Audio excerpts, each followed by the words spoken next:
we go. Chapter 6, Going Down. Alexander looked up at the hospital. Right away, he noticed how this Sturmont Elementary was better than the old one. The lights were on. Number one, the lights were on. Number two, it hadn't been knocked down over by bulldozers. A man sat at the front desk writing on a clipboard. He had frizzy white hair that stood straight up. Alexander read the nameplate on the desk. Mr. Horsley, secretary. "Excuse me," said Alexander. "Yep," Mr. Horsley said. "You scared me." "Sorry," said Alexander. "I'm new here, and, oh, you must be Alexander." Mr. Horsley checked his clipboard. "Well, look at that. Happy sort of birthday?" He checked his watch. His eyebrows shot up. "You're late and filthy. And why are you only wearing one shoe?" Sturmont Elementary students must wear both shoes at all times. School policy, said Mr. Horsley. He pulled a pair of green galoshes out of the lost and found. "Quick, put these on before the principal sees you." Alexander took the galoshes. They looked like little froggies. "I can't wear these," he said. "Miss Vanderpants will flip if she sees a sock-footed student," said Mr. Horsley. Alexander made a sour face and pulled just the left galosh over his sock. "Perfect. Now let's find your class," said Mr. Horsley, checking his clipboard. "Sixth graders are in the emergency room. Kindergartners are in brain surgery." "Ah, here you are." He pointed to the elevators. "Press M to get to your classroom." Alexander stepped into the elevator and pressed M. The elevator went down several floors and then opened. Alexander read the sign on the wall. "Morgue." "Morgue?" thought Alexander, stepping out of the elevator. "But that's where hospitals keep dead bodies." Chapter 7, The Morgue the Merrier. Alexander tugged open the big metal door and peeked into a cold, windowless room. The walls were lined with little square doors. Most of the doors were open, with long metal slabs sticking out like tables. Alexander's new classmates were using these slabs as desks. The class grew silent as Alexander stepped into the room. "Who dares enter the forbidden chamber?" boomed a loud voice. One of the square doors in the back of the room shuddered and then burst open. "Ah!"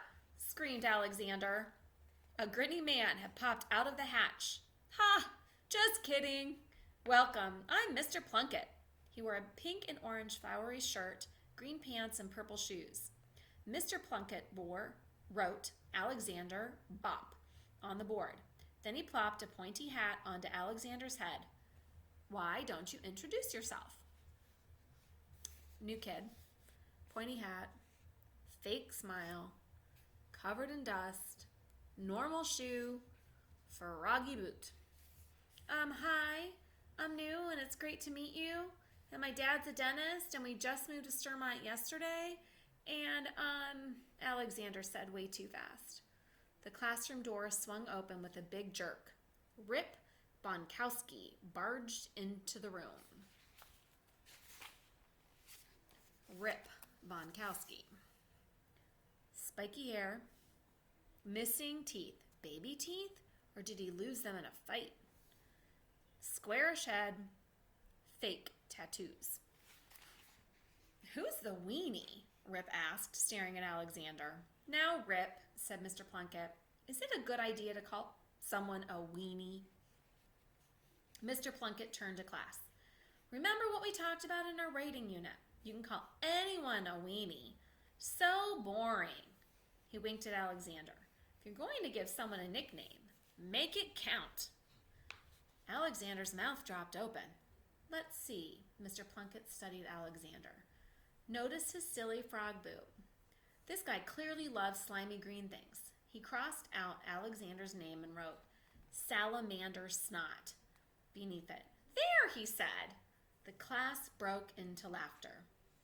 Alexander tore off his hat. "Unbelievable. Cool, he snapped. Everyone stopped laughing. A lousy nickname already? This whole day has been a joke. Alexander gritted his teeth. I've been lost, yelled at, crushed by bricks, and attacked by monsters. He held his hands up like claws. Huge, ugly, terrible, walking balloon goons. Everyone gasped. Then they laughed even harder, except for a hoodie-wearing kid in the back row. He or she scribbled something in his or her notebook. Oh, Salamander, Mr. Plunkett said through tears of laughter. You are one funny fella. Alexander shook his head. Why did I just tell everyone about the balloon goons, he thought. Good thing I didn't mention the monster notebook. Speaking of funny, said Mr. Plunkett, I'd like to discuss a little prank I found on my seat. His eyebrows lowered. Mr. Plunkett slapped a deflated whoopee cushion on his desk. A flat whoopee cushion is no joke, he said. Next time, fill it with air. Ring! The class rushed past Alexander. Finally, lunch.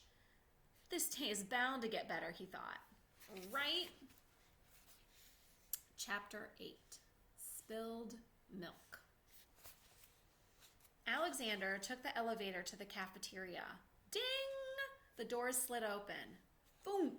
Alexander was hit in the face with the dodgeball. Gotcha, Salamander, said Rip. The ball landed with a thud at Alexander's feet. Oh, man, it's flat, Rip said. I was hoping to bounce it off your nose. Ripley Bonkowski, came a voice from around the corner. Uh-oh, said Rip. Ms. Vanderpants thundered into view. Alexander, she said, I see you made it to school. Alexander nodded. She turned to Rip. Take a seat. Now.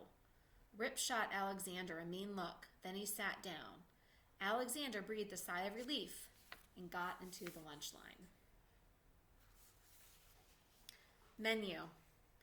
Monday, meatloaf surprise. Tuesday, squash surprise. Wednesday, chili surprise. Thursday, lima beans. No surprise. Friday, taco surprise. He grabbed some taco surprise and looked for a seat. Most of his classmates were eating together, joking around. The kid in the hoodie sat alone, writing in a notebook. The notebook remembered Alexander. He found an empty table, unzipped his backpack, and pulled out the notebook. It was filled with drawings of monsters, hairy birds, 8-eyed mushrooms, mutant earthworms. He read about flying rhinos while he ate. All right, here's another cool creature. Rhinoceraptor, an armored beast with a huge horn and massive swan-like wings. Habitat, wherever breakable things are kept. China shops, clock museums, violin factories. Yuck yuck. Rhinoceraptor, feathers are great for tickling your enemies. Diet, leafy plants and corn dogs. Behavior, these monsters enjoy a peaceful life in the clouds, but if they spot something breakable, down below they immediately dive bomb their target. Warning, stay calm. The Rhinoceraptor can sense fear, so seriously, don't freak out. The Rhinoceraptor won't hurt you, but it'll gladly crush anything you care about, like a fishbowl, a sandcastle, Mr. Nuzzlebear, or a picture of your mom. Alexander finished his lunch and closed the notebook, bumping his milk carton. It was 2% milk, but 98% of it splashed onto his pants. He began dabbing milk off his pants with his napkin. Then he paused mid-dab. There was a message on his napkin. I know about the monsters. It looked like a message had been signed, but the name had been smudged by spilled milk. Alexander felt a hard slap on his back. Hey, Salamander, said Rip, pulling up his seat. Alexander jammed the notebook into his backpack. Stop calling me that, he said. What are you trying to hide? Asked Rip. His hand shot down into Alexander's backpack. "That's mine," said Alexander. Rip smiled. "What's this?" He pulled out a baby blue party invitation. "Who's a big boy? Come to a birthday party and find out. Where? 55 Jackdaw Street. When? Saturday morning. Why? To make new friends." "Hey, everybody," Rip announced. "Salamander Snot is having a birthday party tomorrow. Looks like he's turning 2. "No!" Alexander stood up, but then he remembered the wet spot on his pants. He sat back down. Rip marched around the lunchroom, holding up the card. Alexander felt a gentle pat on his back. "Here," said a girl's voice. It was the kid in the hoodie. She wore the hoodie pulled way, way down, but Alexander could see she had friendly eyes. "For your pants," she said. She handed him a paper towel. "Hey, I saw your notebook earlier. A buzzer sounded from the loudspeaker. Bwah, bwah. Hello, students," said a voice. "This is Mr. Horsley. School has been canceled." "Yeah!" shouted Rip as he high-fived a kindergartner on the head. The speaker crackled again. "The tires have gone flat on all the school buses. Miss Vanderpants has called off afternoon classes today, so you have plenty of time to walk home." Everyone looked to the teacher's table. Mr. Plunkett was clapping. "Flat tires on every bus," he said. "Now that's a prank." The students filed out of the cafeteria. Everyone was excited to be walking home on their own. Everyone except for the filthy, tired, frog-booted kid with wet